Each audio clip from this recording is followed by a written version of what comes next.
Ahora puedes pedir un peluche de Disturban. Son de edición limitada y el tiempo se está acabando.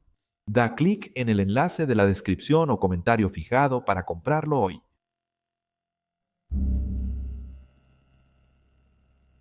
Este caso ocurre en California en el año 1991.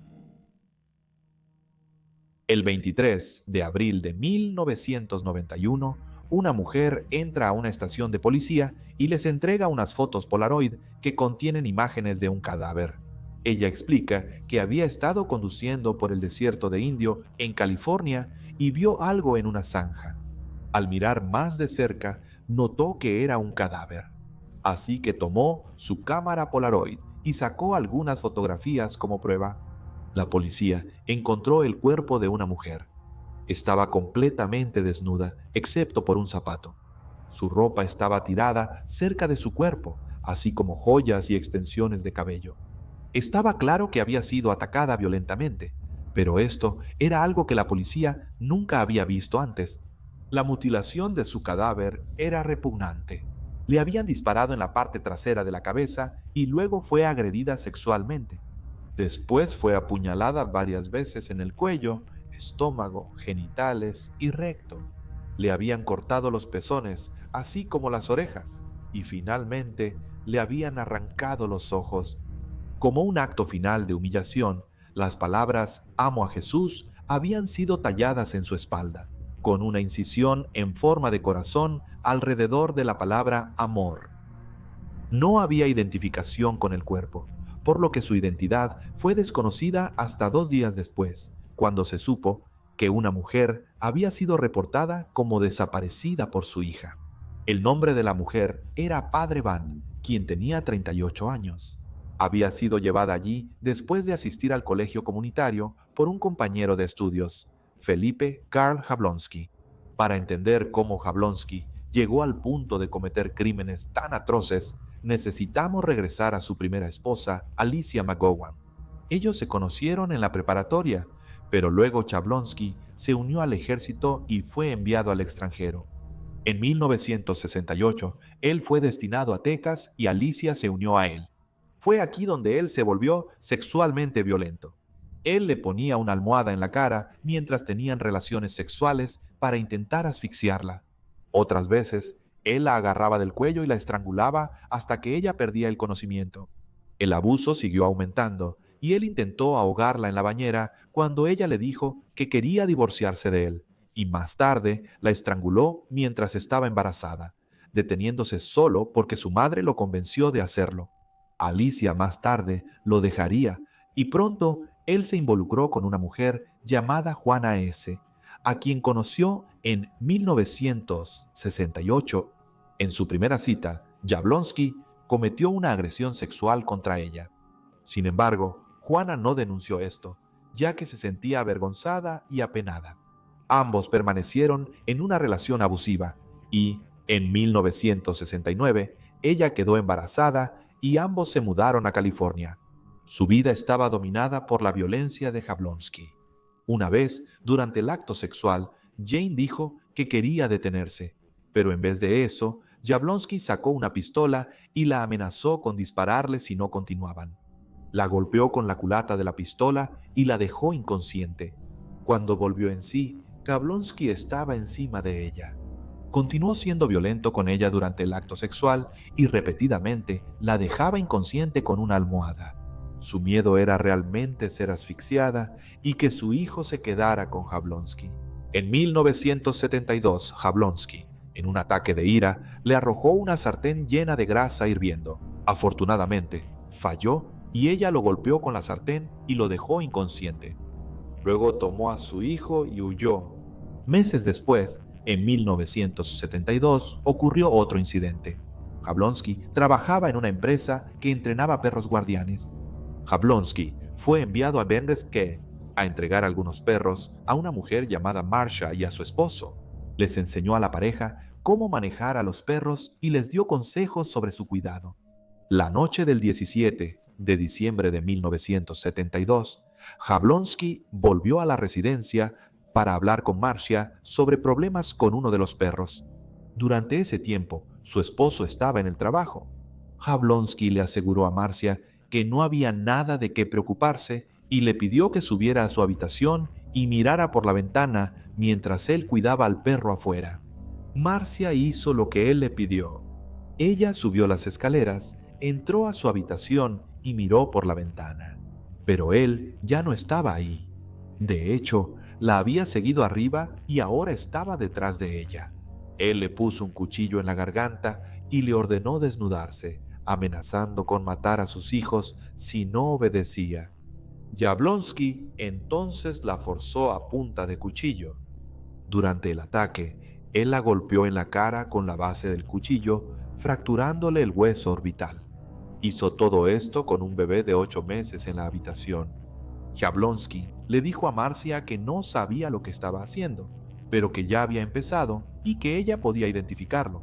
El perro afuera estaba ladrando y Jablonski le dijo a Marcia que fuera a buscar al perro, pero que si no regresaba mataría a sus hijos.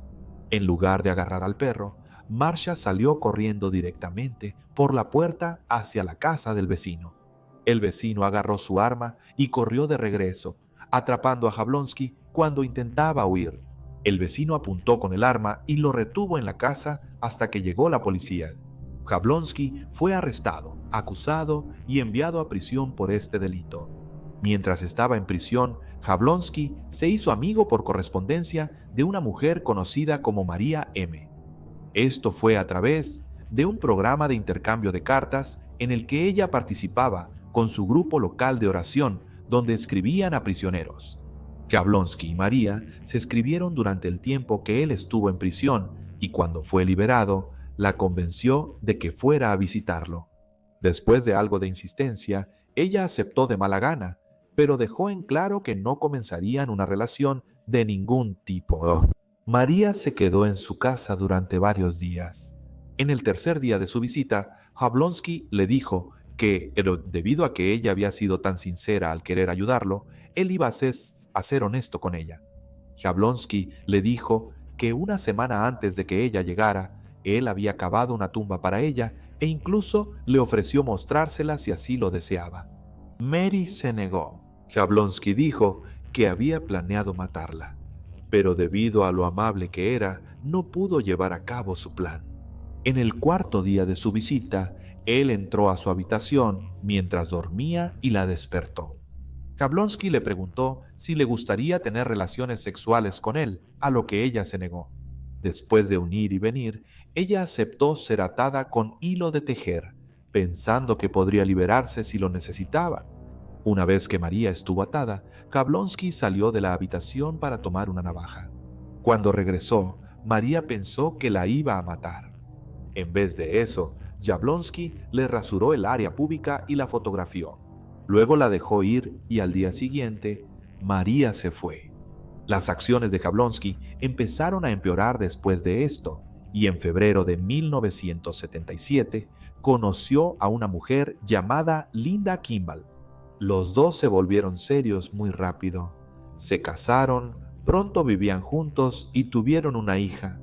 La madre de Linda, Isabel, vivía cerca y el 6 de julio de 1978 se despertó con Jablonski encima de ella, usando solo sus calzoncillos y sosteniendo un cuchillo en su garganta. Jablonski le dijo que había venido para forzarla, pero que no pudo hacerlo porque todo lo que veía era el rostro de Linda. Isabel pudo escapar a la casa de un vecino, pero no reportó el incidente a la policía por el bien de Linda. Pero cuando Linda se enteró, dejó a Jablonski, se llevó a su hijo y se mudó con Isabel. El 16 de julio de 1977, a las 11 de la mañana, Linda tuvo que regresar al departamento que compartía con Jablonski para recoger algunas cosas del bebé. Pero trágicamente, Jablonski estaba ahí esperándola. Esa tarde, la policía encontró su cuerpo en el departamento.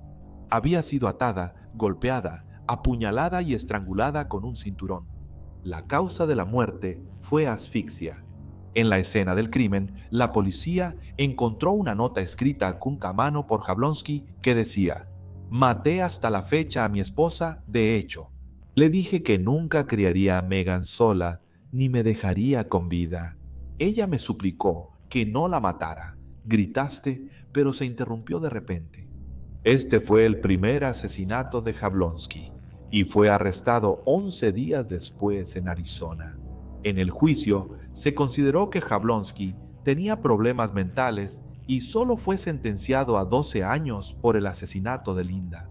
Mientras estaba en prisión, Jablonski puso un anuncio personal en un periódico pidiendo amigos por correspondencia. El anuncio que apareció en el periódico estará en pantalla ahora si deseas leerlo. Una mujer llamada Carol Spadoni respondió al anuncio y comenzó a cartearse con Jablonski. Carol vivía con su madre Eva Peterson en Burlingame, California.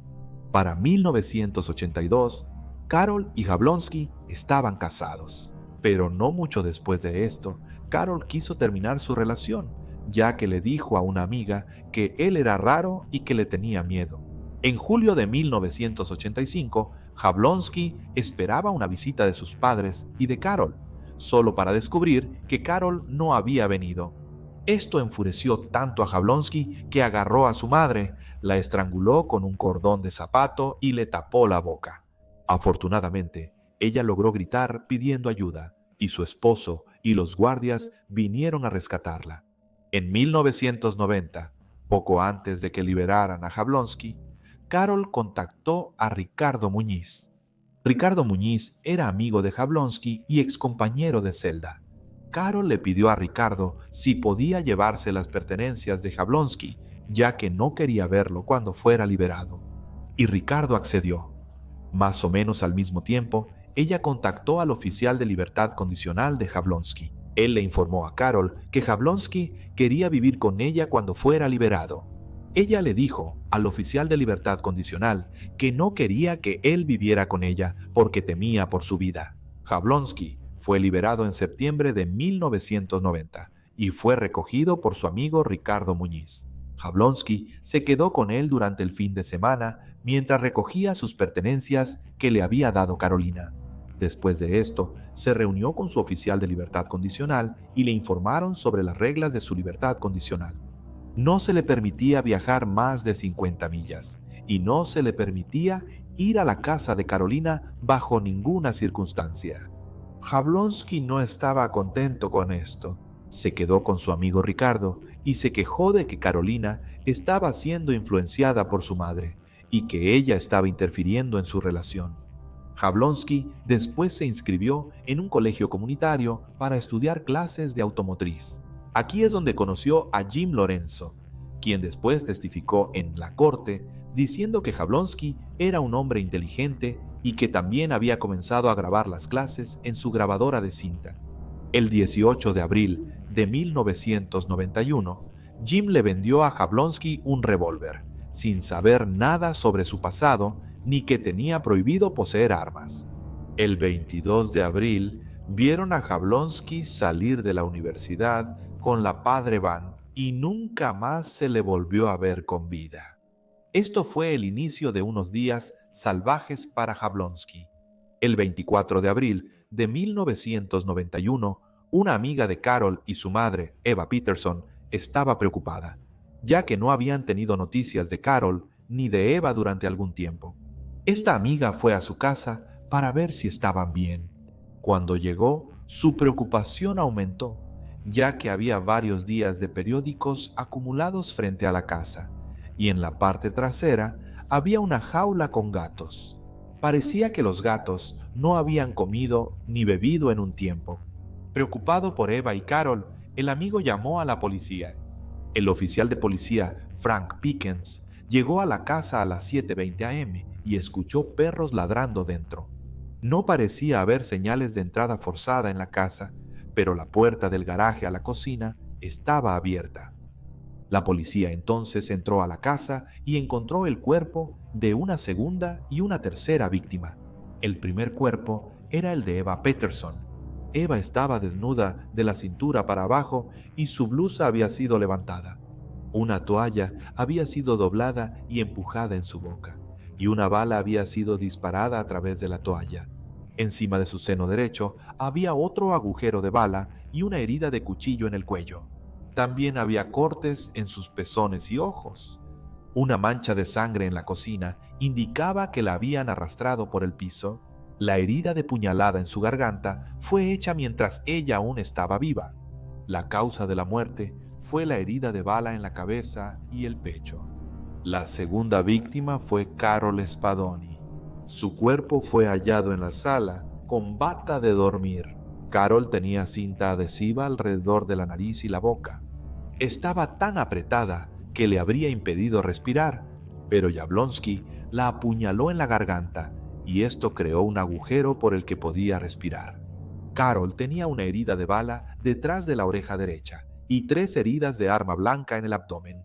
La mitad de su seno derecho fue cortada, dejando expuesto un implante de silicón. Como resultado de una laceración, sus intestinos sobresalían por el ano y había sido apuñalada repetidamente en sus genitales. La policía encontró una carta dirigida a la señorita Carol Jablonski, y ahora Jablonski era su principal sospechoso y estaba prófugo. Más tarde fue arrestado en Kansas el 28 de abril de 1991. Lo encontraron con una cartera que contenía dinero, las tarjetas bancarias de Eva Peterson y una pequeña libreta que tenía los nombres de Eva y Carol. Junto a los nombres se leía Muerte, 23 de abril de 1991. En la revisión de su auto, encontraron un revólver calibre .22 con balas que coincidían con las que se extrajeron de los cuerpos de las víctimas. También se encontró la cinta adhesiva que se usó en Carol, junto con un cinturón que tenía escritos por dentro los nombres y fechas de muerte de sus víctimas. La policía también encontró una grabadora y en una de las cintas él habla sobre los asesinatos con detalle, desde cómo los acechaba hasta el momento del asesinato. La cinta también narraba cómo le disparó a su última víctima, una mujer mayor que trabajaba en una parada de camiones. Esto fue justo después de que mató a Eva y Carol. La víctima se llamaba Margie Rogers. Su cuerpo fue encontrado el 27 de abril en la gasolinera de autoservicio donde trabajaba. A Margie le dispararon 2 veces en la cabeza. Jablonski fue declarado culpable del asesinato de 4 mujeres y sentenciado a muerte el 12 de agosto de 1994. Murió el 27 de diciembre de 2019 a la edad de 73 años. Y ahora los dejaré con un amigo y uno de mis youtubers favoritos, Mike de Bizarre Bazaar. Hola a todos, gracias por invitarme otra vez, Day. Quería mostrarles esta carta que recibí 2 meses antes de que Jablonski muriera. Pero tengo que advertirles, está escrita para ofender y es absolutamente vil. Empieza diciéndome esto: querido Mike, recibí tu primera carta y no quiero escribirte, porque varios grupos en el Reino Unido me desanimaron. Además, siento que no me serviría de nada usar un apartado postal en Estados Unidos, porque normalmente escribo cartas muy largas. Para empezar, es muy difícil de leer, tuve que pedirle a un amigo que me ayudara a transcribirlo y nos tomó muchísimo tiempo. No sé si es fantasía o realidad, pero creo que es una mezcla de ambas. Pero es que es muy ofensivo. Al revisar esta carta, tendré que omitir algunas cosas porque son demasiado ofensivas para leerlas en voz alta. Tengo 73 años y llevo 24 en el corredor de la sordera. Actualmente hay una moratoria sobre la pena de muerte en California. No siento ningún remordimiento por todas mis víctimas. He asesinado, violado y abusado sexualmente. Yo soy el depredador y las víctimas son mi presa. Estoy en el corredor de la muerte por asesinato. Estudiante universitaria. Clasifico que fue una presa excelente. Además, estoy en el corredor de la muerte por el asesinato de mi fea esposa Carol y mi suegra Eva, que era guapísima y de pechos enormes. Considero que Carol fue una presa inútil y Eva una presa excelente. Es repugnante cómo califica a sus víctimas. Nunca había escuchado de un asesino haciendo esto antes. Continúa hablando sobre Fathomer. El recuerdo que me gustó de mi presa femenina, la que tenía Asperger, le tomé los pezones, las orejas y los ojos. Grabé "Amo a Jesús" en la espalda de las... Uno de mis psicólogos escribió en mi expediente que soy como un pescador y muerdo el anzuelo donde atrapo a mi presa. descubren que están en la cama con el diablo. Otro psicólogo dijo que tengo una forma antinatural de ver a los niños pequeños en mi vida y que los abuso. Fui criado por un padre alcohólico cuyo pasatiempo era golpear a su esposa y a sus hijos. Cuando fui abusado, también lo fue mi primo cuando se lo conté y él los consoló. Le dijeron que me reí y me puse nervioso, doloroso. Es interesante cómo dice esas cosas viles y luego sigue dándonos algún tipo de razón de por qué lo hizo. Una explicación que nadie pidió, pero él sintió la necesidad de darla. Tengo un fetiche por los comerciales de pañales en la televisión. Me encanta cuando están dormidos con las piernas abiertas, acostados de espaldas, mostrando su tesoro entre las piernas. Esta carta es repugnante. Leeré algunas líneas más para que te des una idea y luego lo dejaré ahí. Para que nadie escuchara a las hermanas gritar. Ajustaría el voltaje, las pondría en poses exóticas. Era hora de que Abril experimentara su peor pesadilla. Yo soy el cielo y el miedo. Creo que se le olvidó que no quería escribirme. Creo que una vez que empezó, lo disfrutó y leyó 32 páginas seguidas.